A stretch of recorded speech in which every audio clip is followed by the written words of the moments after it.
Stormy Daniels, her attorney has been trying to figure out a way to get her to be able to tell her story, but there's a confidentiality agreement that has been blocking the way. Now, Buzzfeed may have found a legal opening that will allow her to tell her story.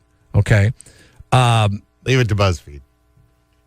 I don't know if they went to Buzzfeed or if Buzzfeed came to her in this one. Okay.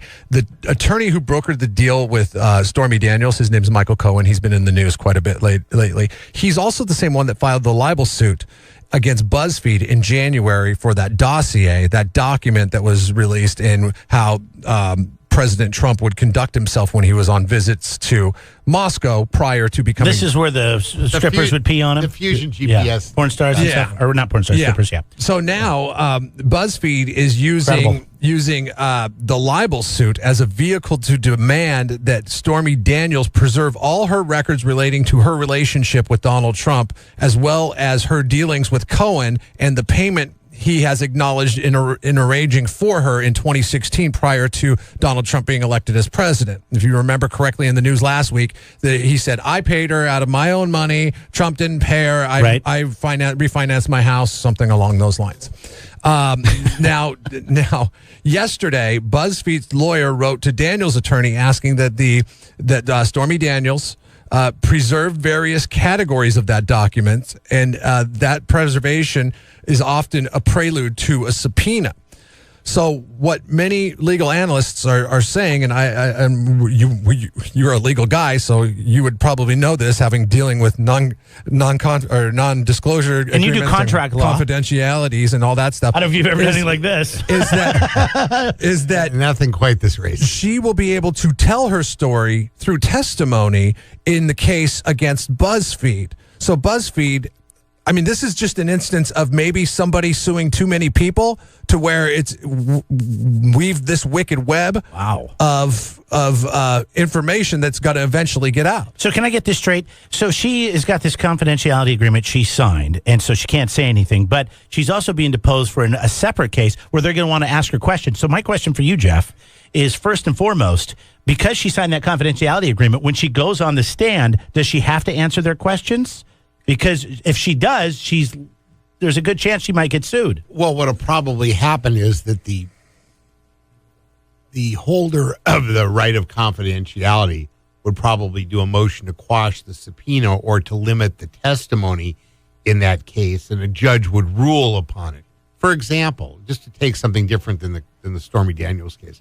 For example, let's say that there's an incident where a school teacher or somebody involved with the school district allegedly molests somebody, a student, and the district is sued, and the parents of that student and the student reach a settlement with the district and the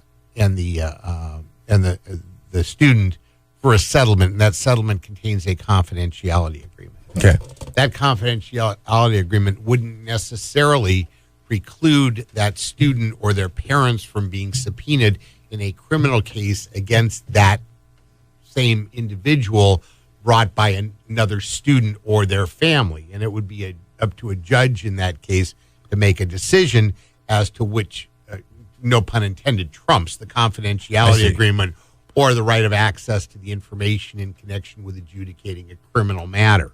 What they're probably, and I haven't looked at any of the documentation in the situation that we're talking about, but truth is always a defense to a claim for defamation. So if the gravamen of the claim against BuzzFeed is that you falsely published defamatory information about Donald Trump, saying that he slept with prostitutes and was unfaithful to his wife, and then they, as part of the claim or the lawsuit, say we categorically deny it because it's untrue.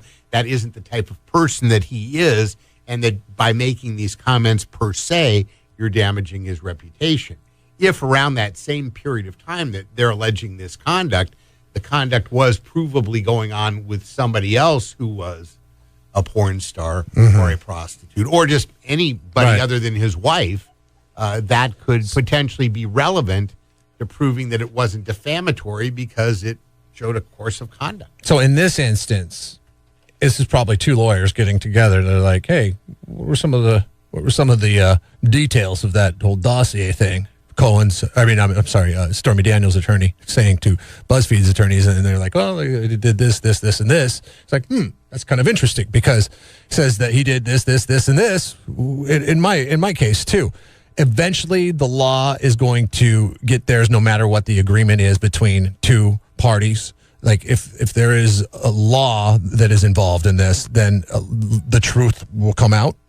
Or that's the goal of the legal system? Well, not necessarily. There's a balancing act. I mean, the law wants to encourage parties to settle their disputes. Mm-hmm. I mean, everything about the way the court system is set up is designed that trials and, in court hearings where a judge or a jury adjudicates a case are sort of the last resort to where all other manner of human discussion has failed.